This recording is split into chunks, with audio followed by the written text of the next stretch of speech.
মুস্তাফিজ বিশ্বকাপ দলে থাকলে বাংলাদেশ দলের নিরাপত্তা ঝুঁকি বাড়বে জানিয়ে আইসিসির চিঠি। টি-20 বিশ্বকাপে বাংলাদেশ দলের অংশগ্রহণ নিয়ে আরও অনিশ্চয়তা দেখা দিয়েছে। ভারতে গেলে বাংলাদেশ যে ধরনের নিরাপত্তা শঙ্কায় পড়তে পারে তা উল্লেখ করে সম্প্রতি আইসিসির নিরাপত্তা বিভাগ থেকে একটি চিঠি দেওয়া হয়েছে বাংলাদেশ ক্রিকেট বোর্ডকে। বিসিবি অনিশ্চয়তা বাড়িয়েছে সেটাই।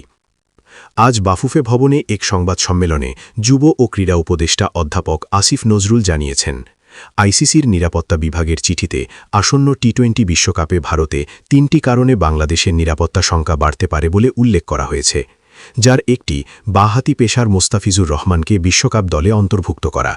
ক্রীড়া উপদেষ্টা জানিয়েছেন, মুস্তাফিজ দলে থাকলে তা দলের নিরাপত্তা ঝুঁকি বাড়িয়ে দেবে বলে উল্লেখ করা হয়েছে চিঠিতে। ক্রীড়া উপদেষ্টা আরও জানান, আইসিসির সিকিউরিটি টিম তাদের চিঠিতে 3টি সুনির্দিষ্ট বিষয়ের কথা উল্লেখ করেছে যা ভারতে বাংলাদেশ দলের নিরাপত্তা ঝুঁকি বাড়িয়ে দিতে পারে।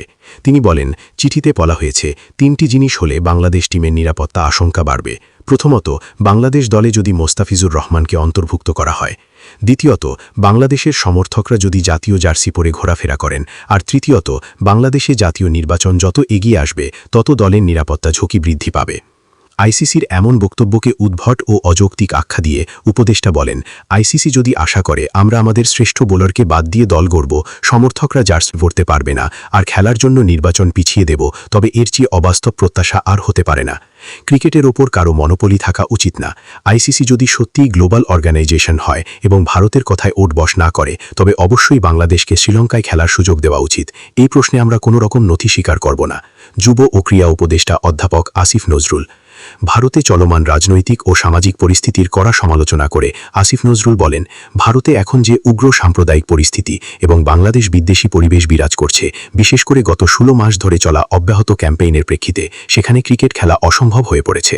মুস্তাফিজের ইস্যু এবং আইসিসির এই চিঠির মাধ্যমে এটি সন্দেহাতীতভাবে প্রমাণিত হয়েছে। সংবাদ সম্মেলনে উপদেষ্টা সাফ জানিয়ে দেন, আইসিসির কোনো একক দেশের নিয়ন্ত্রণে চলা উচিত নয়। তিনি বলেন, ক্রিকেটের ওপর কারো মনোপলি থাকা উচিত না। আইসিসি যদি সত্যি গ্লোবাল অর্গানাইজেশন হয় এবং ভারতের কথায় ওঠবস না করে, তবে অবশ্যই বাংলাদেশকে শ্রীলঙ্কায় খেলার সুযোগ দেওয়া উচিত। এই প্রশ্নে আমরা কোনো রকম নথি স্বীকার করব না।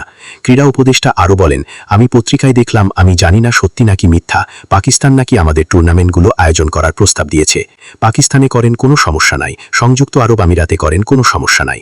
সবশেষে ক্রীড়া উপদেষ্টা বলেন, যেখানে আমাদের দলের একটা প্লেয়ারের খেলার পরিবেশ নাই, এই উগ্র সাম্প্রদায়িক শক্তির কাছে মাথা নত করে ভারতের জাতীয় ক্রিকেট বোর্ড, ন্যাশনাল একটা অথরিটি, তারা যখন বলে তাকে এখানে খেলানো না হোক, এর চেয়ে বড় প্রমাণ আর কি আছে আইসিসির সামনে? বুঝলাম না। এটা তো সন্দেহাতীতভাবে প্রমাণ করে যে আমাদের ওখানে খেলার পরিবেশ নাই, ভারতের কোনো জায়গাতে খেলার পরিবেশ নাই।